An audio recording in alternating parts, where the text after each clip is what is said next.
Yan. Natalsik yung langis sa kanyang dipstick. Tinanggal ko yung breather. Panoorin nyo yan, nawala yung talsik. Pag na-build upan to ng carbon, ang mangyayari, babara.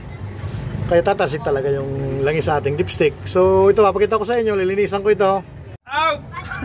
Yan, mga kapulpog. Shoutout sa mga tropa yan, sa likod ni Kapulpog na. Yan, Video crime, sa likod. Si Manoy, sa likod mo. Tapos siya din. Nakita ko rin si Boy Pulpog. Napayos ko sa sakyan ko. Boy Pulpog. Shout out sa mga lahat ng mga basher.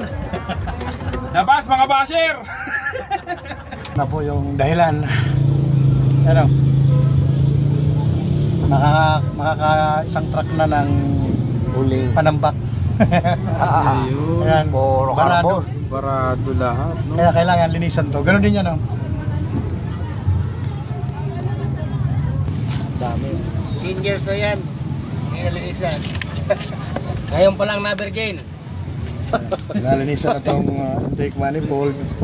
Tapos yung pinakamahalaga na dapat malinisan natin itong kanyang diaphragm.